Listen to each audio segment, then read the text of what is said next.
What's going on, people? My name is Jack. Welcome back to my channel. Today we're doing a review, and we are actually reviewing a product I've had for about 2 weeks now. Right off the bat, easily the best LED light I've ever owned in my entire life. I didn't buy it, they sent it to me for free, but as you guys know here, if a product's not good, I will tell you it's not good, and in this case, it is good. It is 100% good, and I'm actually super excited to review this, so without further ado, let's do it. Today we're looking at the Boling BL-P1 RGB LED video light, and we're going to be doing a review. Right off the bat, like I just briefly said, I love this light, hands down. It's easily the best LED light I've ever owned. So without further ado, let's jump into the review. Price, £150, $150. I've rounded this off because in England, I think it's £145. In America, it's like $160, something like that. Let's meet in the middle. Let's make it $150. Screw it. And my first impressions is that I love this light because it can be used in so many different environments and in so many different situations. Currently, I've got it on the strobe light mode, but it's got a couple of different modes. We'll go into it in a second. This is not the only mode. And so far, I'm finding it so useful for so many different shoots. Without further ado, let's do it. So, what's in the box? It comes in a relatively heavy box. Like, it's not super heavy. I guess it is the light that's contributing the majority of the weight to it. But when you actually take off the top, you find the light inside, and it's actually protected in a padded mold. When you take away the padded mold, or you take the light out of the padded mold, you can kind of see like a little circle at the bottom, which is essentially a little hole for you to actually kind of pull the mold off, and then underneath the mold, you reveal the carrier pouch, which is this carrier pouch right here. Very cool, in fact. I really like this carrier pouch. It's hands down one of the coolest that I've received with another product, because you can attach it to your belt real easily, right? Which I think is awesome. If you're on a shoot and you're doing run and gun, which I'm a very kind of guerrilla style videographer,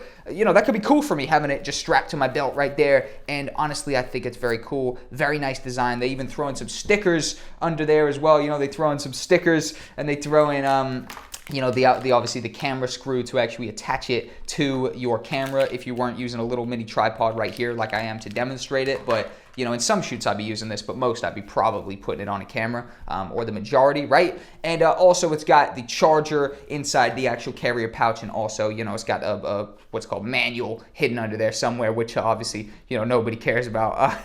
How does it work? Very, very good question. Once we've taken it out the box, you can actually set it up and power it on the top, right? So I'll turn it off right now, and then we just instantly, boom, turn it right back on. It has like a 3-second delay or something like that, right? Which I guess, it's just so much power it needs to fucking turn on.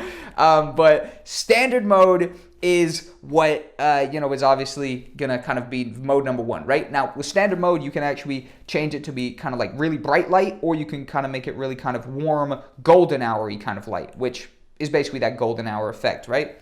Then we bring it back, and it's got mode number 2, and you can change between the modes, by the way, by pressing the set button on the side. Mode number 2 is just standard kind of block color mode, just flat color, and on the back, you can actually use the scroll wheel to change the color, right?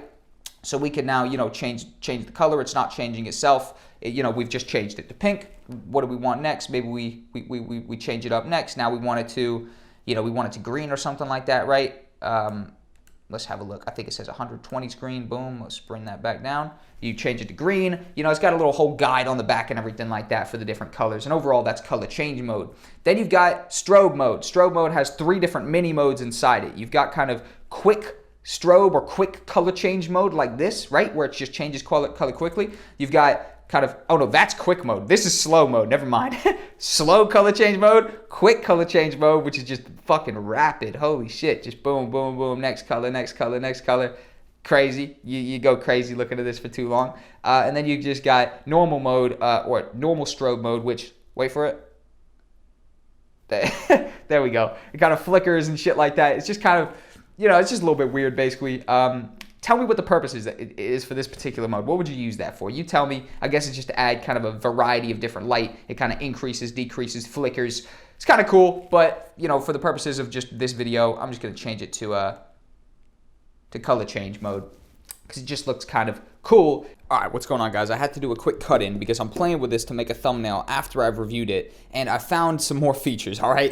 This is funny. This is how much features hide inside this thing, all right? So what you can actually do on the side with the little buttons is you can actually hold down the mode changer, right? And that enables strobe mode, which I've literally kind of just figured out. And you hold that down, really you change mode, right? And then you can hold it down. and then you can turn to strobe mode. So you can actually make it strobe a certain color. That's changing between red and green. I guess you could just make a white and blue one, red, pink. It's basically just a strobe, kind of flash strobe kind of mode, right? And I think you can do this on all of them.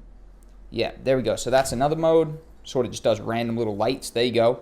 And I basically felt I had to put this in. Had to throw this in because I missed it. I just flat out missed it before somehow. And, you know, it seems like it could be pretty important, especially for some music videos or something, if you want some cool colors in the background, whatever the case may be. Basically, this is also a mode, strobe mode. Basically, all these modes can all obviously be dimmed and increased, right? So this one right here, there's a third slider at the bottom where we could just dim this. We could completely cut it off, or just, you know, put it on maybe like 50%, something like that, or 100, you know, and you could dim or increase it as you wish.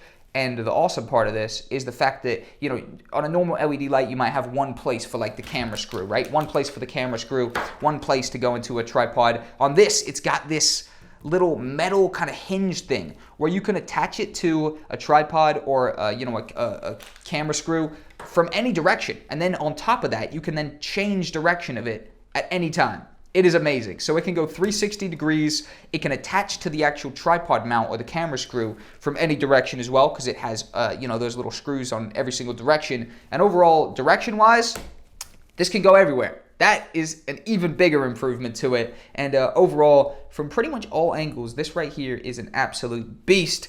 And I think you guys are starting to tell that I think it's pretty good, right? Flat out, I think it's a really good product, and it is the best ever LED I've owned. I can compare it a bit to my Iwata Genius light. If you're looking for something a little bit cheaper, the Iwata Genius light is about half the price. It doesn't have the cool kind of different colors and stuff, but it definitely is a very powerful, very portable light as well. And that could be my second recommendation for an LED, because I know this is $150. It's a bit expensive for LED.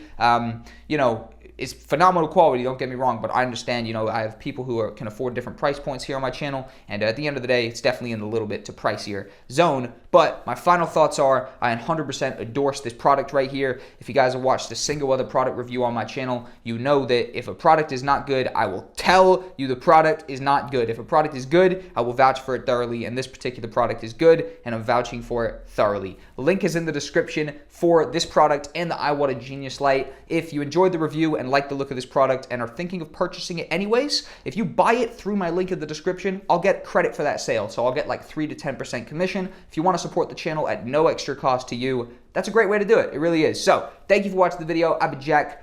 Weekly content, daily content even, based around video production. Subscribe now if you're interested, and check these products out linked in the description. Boling BL-P1 RGB LED light review done and dusted. See you guys later.